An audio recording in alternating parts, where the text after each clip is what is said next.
Hello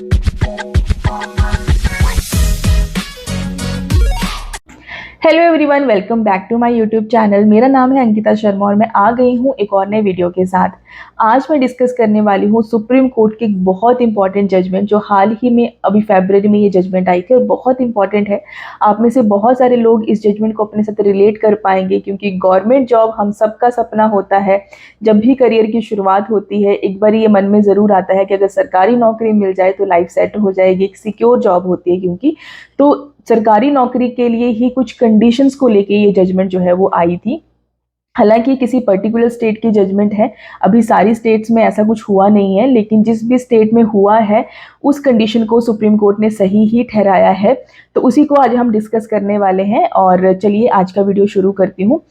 सबसे पहले case title और फैक्ट्स की अगर मैं बात करूं तो पार्टीज जो इन्वॉल्व हैं वो है Ramji Lal Jat versus state of Rajasthan and others. तो बेसिकली राजस्थान का केस है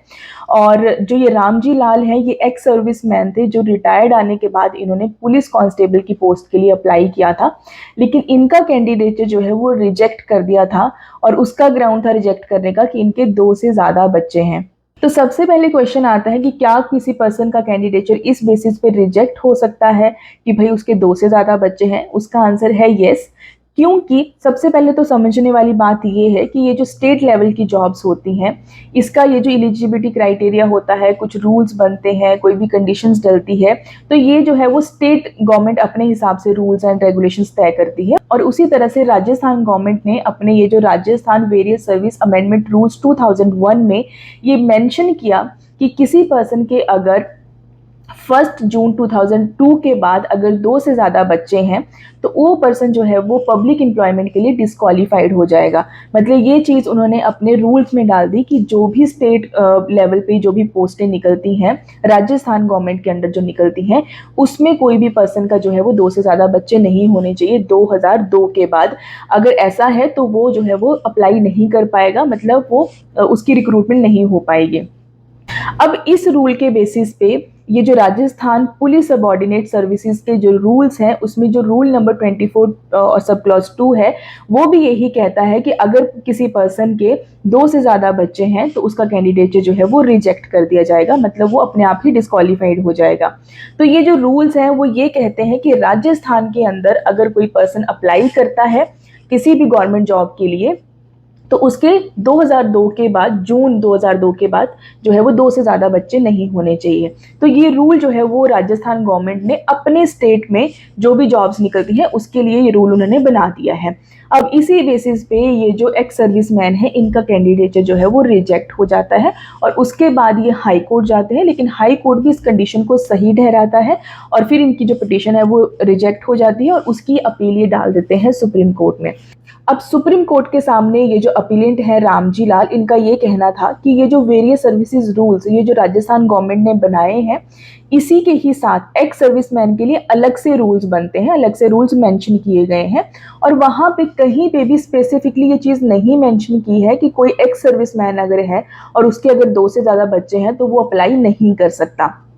अब जो सुप्रीम कोर्ट है उसने क्या कहा, तो उसने ये कहा कि भाई देखो अलग से नहीं मेंशन है तो इसका मतलब ये है कि ये वाली रिक्वायरमेंट सबके लिए सेम है। एक्स सर्विसमैन के लिए जो स्पेसिफिकली लिखा है वो चीज़ मानी जा सकती है, लेकिन जो नहीं लिखी है तो इट मीन्स ये वाली कंडीशन सबके लिए ही सेम है। तो इस बेसिस पे अब सुप्रीम कोर्ट ने साथ में ये भी कहा कि हमारे पास पहला केस नहीं है, ऐसा ही सेम केस हमारे पास पहले भी आ चुका है, मतलब कि 2003 में ऑलरेडी ऐसी एक जजमेंट आ चुकी है और उस जजमेंट का नाम क्या था,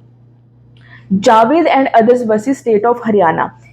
इसमें क्या था कि ये जो पंचायत की इलेक्शंस होते हैं इसमें कंडीशन डाल दी थी कि किसी के 2 से ज़्यादा बच्चे नहीं होने चाहिए। तो ये केस 2003 में जो है वो सुप्रीम कोर्ट ने सॉल्व कर दिया था, मतलब कि इसके ऊपर जजमेंट दी थी कि ये जो कंडीशन है ये सही डाली है। सुप्रीम कोर्ट का ये कहना है कि वो स्टेट लेवल पे जो स्टेट गवर्नमेंट है वो स्टेट लेवल पे ये जो फैमिली प्लानिंग है इसको बढ़ावा दे रही है, तो ऐसी कंडीशन डालने से किसी तरह का कोई भी डिस्क्रिमिनेशन नहीं हो रहा है, ना ही ये अनकॉन्स्टिट्यूशनल है और ना ही कॉन्स्टिट्यूशन के अगेंस्ट है। तो सुप्रीम कोर्ट ने बेसिकली इस कंडीशन को सही ठहराया है। तो आप लोगों को जानना ये जजमेंट इसलिए ज़रूरी है कि कल को अगर आपकी स्टेट भी अगर अपने वेरियस सर्विसेज में ऐसे रूल्स में कुछ ऐसी अमेंडमेंट करती है